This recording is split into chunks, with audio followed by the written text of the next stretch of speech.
Magandang araw sa inyong lahat, mga giling naming tagapakinig. Muli po mga kaibigan, narito na po ang pagpapatuloy at ikalawang yugto ng liham kasaysayang na ipinadala ni Mirna dito sa ating dula. Love and Memories.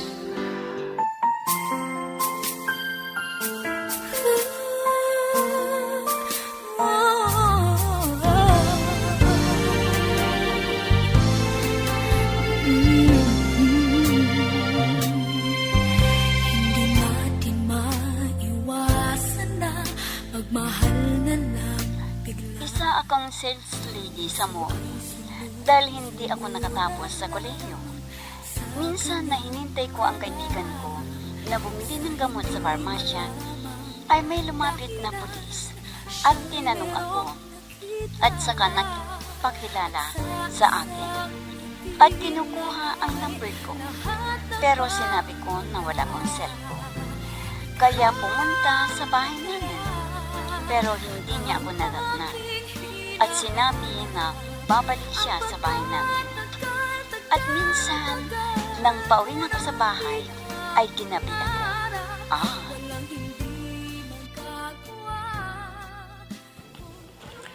Naku, ang malas ko naman. Wala nang tricycle dito sa paradahan, kaya maglalakad ako. Pero, ang dilim naman ng daraanan ko. Paano kaya ito? Teka, may mga tao. Sino kaya ang mga yan? Sigurado na. Pare! May makasasalubong tayo. Ha? Karangin natin at kunin ang pera niya. Pambili niya taling... May mga lalaki ang masasalubong. Diyos ko, anong gagawin ko?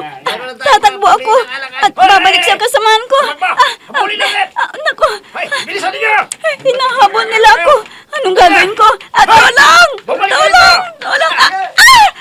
Natisot ako! Tulong! Babae pala ito, pare. Tamang-tama. Wala makakarinig sa kanya rito. Wag! Bumangon kayo. Maawa kayo sa akin! Wag! Tulungan niyo ako! Maawa kayo sa akin! Bitiwan siya. Hindi, pagbabaril ko kayo. Bitiwan na siya na sabi mo. May baril. May baril siya kasama. May baril. Tayo na. May baril. Salamat, kuya. Maraming salamat at iniligtas mo ko. Mirna, ikaw pala. Ha? At Sunny, ikaw? Alam mo, nakita kita na naglakad, kaya sinundan kita. Kung hindi, baka nagtagumpay ang mga holdapper na yun. Juan, sige, iwan na kita dito. Uwi na ako sa bahay namin. Hindi pwede na maglakad kang mag-isa. Ang mabuti pa, halika. Sumakay ka na dito sa motorsiklo ko at ihahatid na kita sa inyo.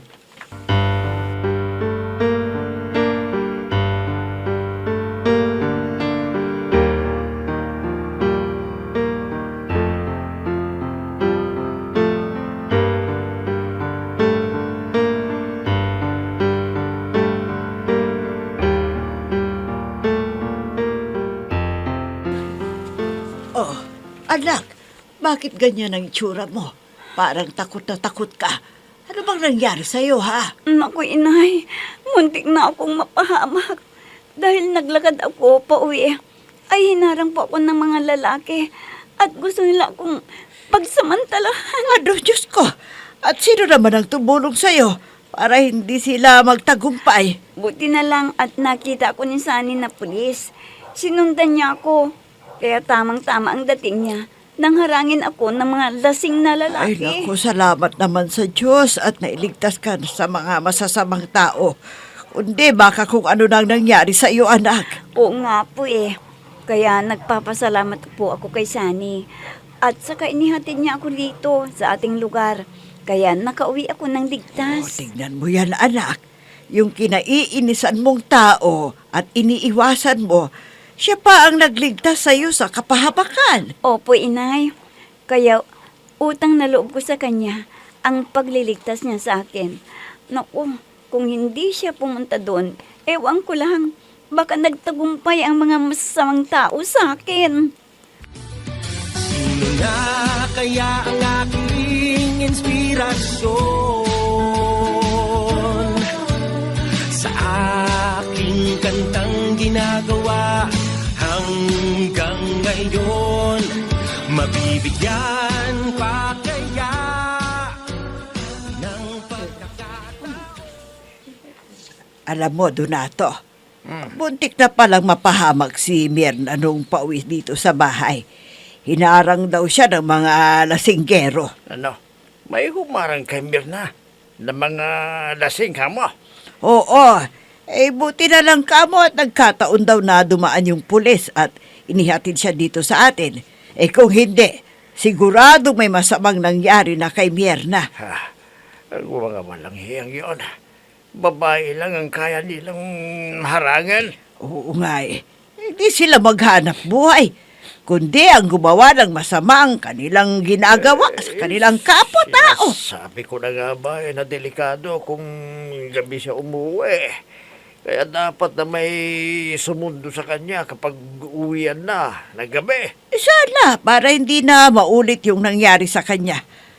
Ay nako, alam mo, takot na umuwi yung anak natin dito. Ano? Ay dapat na ireklamo ni Mirna sa otoridad ang mga taong yon. Mabigyan ng leksyon. Kundi baka kung sino pa yung magiging biktima nila.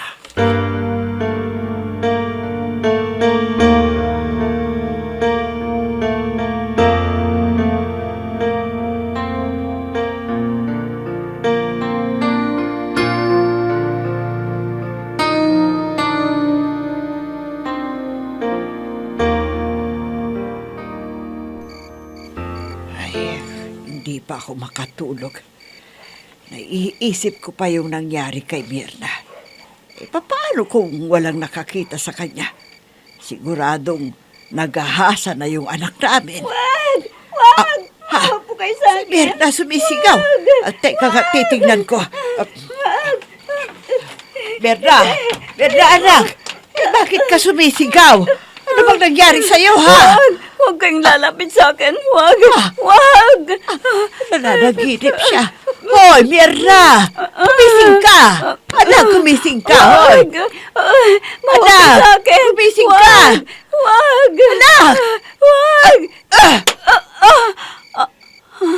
Inay! Ay, naku. Inay! Natatakot po ako. Natatakot tama ako sa mga na. taong yun. Ligtas ka na. Ay, Diyos ko. Sobrang takot niya sa nangyari.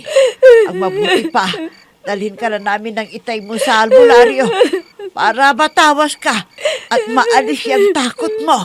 I'll be with you for the rest of my life. From the bottom of my heart, I will. I'll always be with you.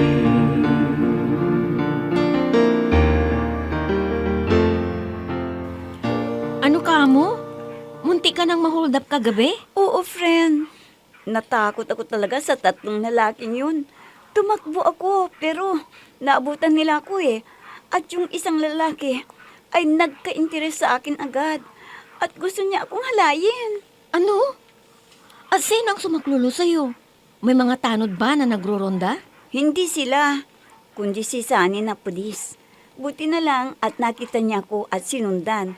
Kundi, hindi ko na alam kung ano na ang mangyayari sa akin. Naku, swerte mo pa. At hindi natuloy ang masamang balak sa'yo ng masasamang loob. Oo nga eh. Nagkaroon tuloy ako ng utang na loob sa pulis na yon dahil nailigtas niya ako sa mga gustong manghuldap sa akin. Oh, ano ang plano mo ngayon? Nakikilala mo ba sila? Para maireklamo mo sila sa otoridad at wala nang susunod na mabibiktima. Hindi ko sila kilala, kaya hindi ako makapagsumbong sa mga otoridad. Kaya dapat na umuwi ako ng maaga para hindi na maulit ang nangyari sa akin.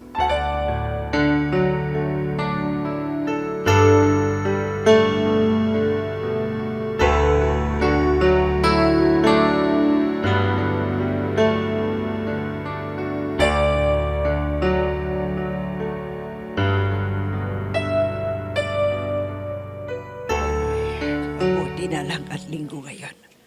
walang pasok si Mirna at makapagpapahinga siya sa kanyang trabaho. Ay, kawawa naman ang anak ko. Muntik nang mapahamak. Ha, may kumakatok. Sino kaya itong dumating? Sandali lang! Nariyan na!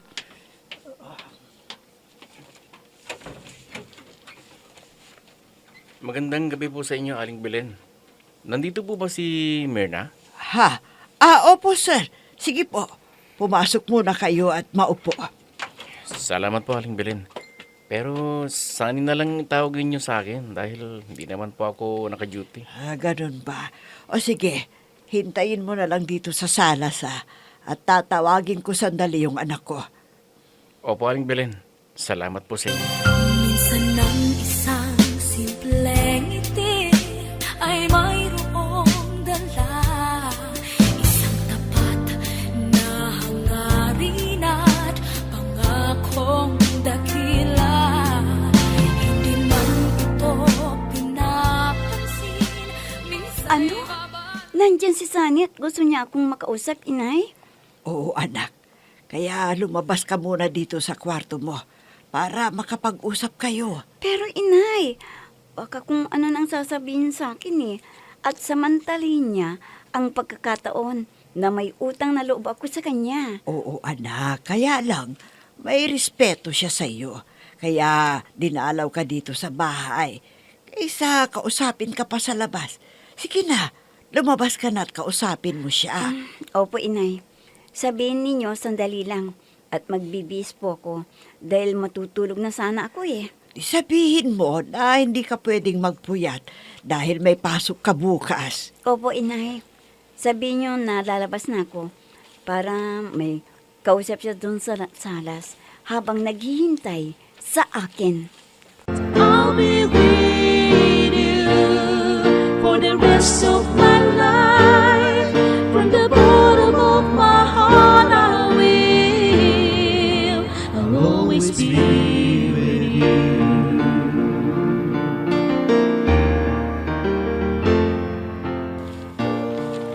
Sana hindi ka magalit, Myrna, kung naistorbo kita ngayong gabi. Ilang gabi nang pumupunta ako rito pero nauudot dahil sa trabaho ko. Ganon ba? Sunny, ano bang kailangan mo? Sabihin mo na para alam ko. Siyempre, alam mo na ang ibig kong sabihin. Kung ang isang binata ay dumadalaw sa isang magandang dalaga. Ha? Ang ibig mong sabihin ay manliligaw ka sa akin, Sunny? Oo naman. Bakit may nagbabawal ba sa'yo na tumanggap ng manliligaw? Ha? Sinasabi ko na nga ba eh. May gusto sa akin ang pulis na ito. Oh, bakit natahimik ka dyan? May problema ba? Ha? Kwan? Wala naman, Sunny. Kaya lang, imposible naman na hanggang ngayon ay wala ka pang nobya. Wala pa, Myrna. Hindi na ako pupunta rito kung may nobya o asawa na ako. Alam mo ba, nasa una lang nating pagkikita, tumibok na ang puso ko sa'yo. Mahal kita, Myrna. Sana hindi mo na ako pahirapan pa. May maaasahan ba ako sa'yo, Myrna?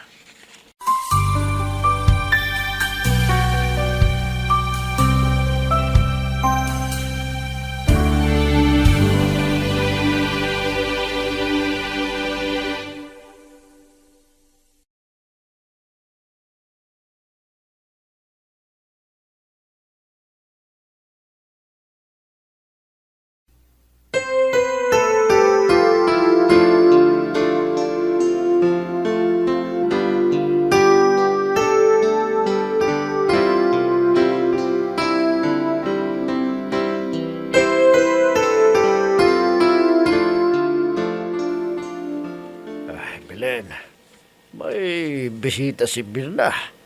Sino ba yun? Sino pa di yung pulis na nagligtas sa kanya nung hinarang siya ng mga hold-upper? Ano?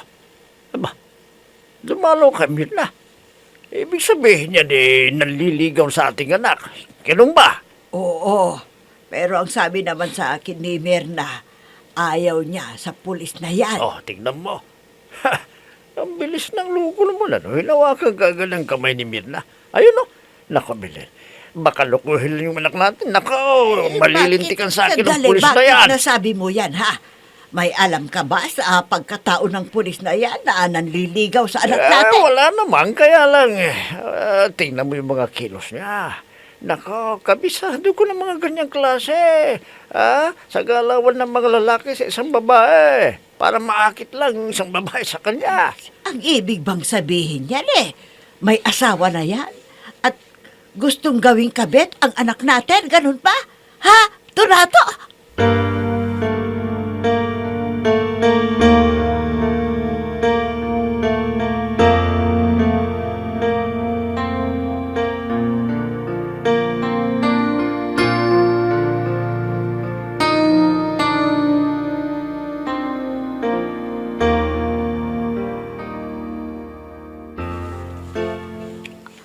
Alam mo ba, friend, pumunta si Sunny kagabi sa bahay at nagtapat ng kanyang pag-ibig sa akin. Naku, friend, huwag kang basta magtitiwala doon. Alam mo naman ang mga ibang pulis ngayon, mga palikiro. Oo nga eh. Yun din ang sinabi ng itay ko. Kaya mag-ingat daw ako sa kanya kahit may nagawang kabutihan sa akin. Ha? Anong ibig mong sabihin? Kun kasi, noong ginabi tayo, ay naglakad ako. Pero may nakasalubong ako ng mga holdapper. Buti na lang at nakita ako ni Sunny, kaya ipinagtanggol niya ako. Aba, may dapat ka palang pagbayaran na utang na loob sa kanya. Paano yan, friend? Ang sinabi mo ay nanliligaw sa'yo. Kaya umaasa na sasagutin mo siya. Oo nga eh. Ang gusto niya, sagutin ko agad. Kahit wala akong pag-ibig sa kanya. Ang hirap naman yan, friend. Siguro, hindi ka naman pipilitin kung hindi mo siya mahal. Hayaan mo lang siya na manligaw sa'yo. At sabihin mo na maghintay. Dahil hindi mo pa siya masasagot. Kung hindi siya makapaghihintay, di humanap na lang siya ng iba. Minsan ng isang simpleng ngiti ay mayroong dala. Isang tapat na hangarin at pangakong dakila. Hindi man ito pinapansin, minsa'y Kumusta ka na, Mirna? Ang tagal din natin hindi nagkita, ha? Namiss kita. Ha? Ayos lang naman ako dito rin eh. Ikaw, kumusta rin ang trabaho mo doon sa Maynila? Okay lang, pero alam mo ba, na parang hindi ko kayang magtagal doon. Ang gusto ko, dito na kasi ulit magtrabaho sa lugar natin eh. Ha? Bakit mo naman nasabi yan? Sana, maniwala ka sa sasabihin ko sa iyo. Dahil ikaw ang dahilan. Ha? Rene? Oo, Mirna. Tanggapin mo ng inaalay kong pagmimahal sa iyo para mapanatag ng isipan ko. Ganon ba?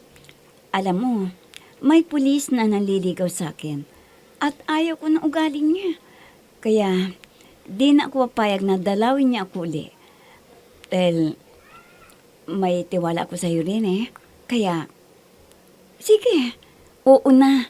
Tinatanggap ko ang pagmamahal mo. Maraming salamat, Mirna. Masaya ako sa pag-uwi ko dito. Dahil nakamit ko rin sa wakas ang pagmamahal mo. Ngayon, lalo kong pagbubutihin ng pagtatrabaho ko. Dahil ikaw ang inspirasyon ko, Mirna. Mahal na mahal kita. Really?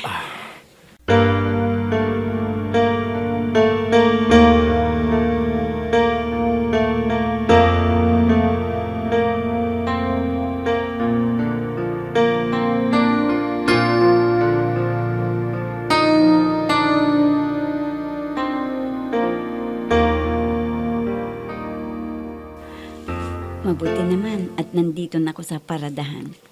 At pinayagan ako ng supervisor namin na maaga akong umuwi.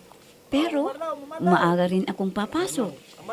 Ayos lang para maaga akong makauwi. Para maiwasan ko si Sunny. Dahil may nobyo na ako. At isa pa, hindi na maulit ang makasalubong ko ang mga masasamang tao. Kumusta ka na, Mirna? Mabuti naman at nakita kita. Sunny, Ikaw?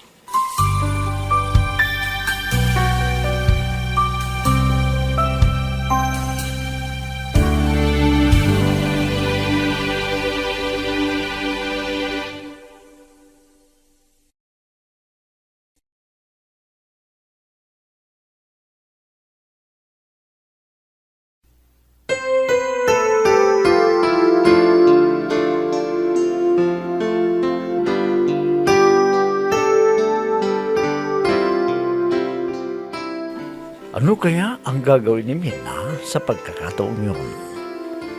Mga kaibigan, huwag ninyong kaligtaang subaybayan ang pagpapatuloy at ikatlong yugto ng liham kasaysayan na ipinadala ni Mirna dito sa ating dula. Love and Memories. Mga nagbibigay buhay sa ating dula ay sina Mayra Abrihal Narnola, Susan Malikdem, Robert de Guzman, Yehuda Ismael, Eva Alcoriza, Jun Cabato, Ami Diaz, at si Oscar Ora. Technical supervision at musika ni Oscar Ora. Nilapatan ng tunog ni Robert de Guzman. Mula sa panulat at direksyon ni Ami Diaz. Love and Memories. Inihahandog sa inyo ng F3 Recording Studio para sa Pambansang Radyo ng Pilipinas, Bombo Radio, Philippines.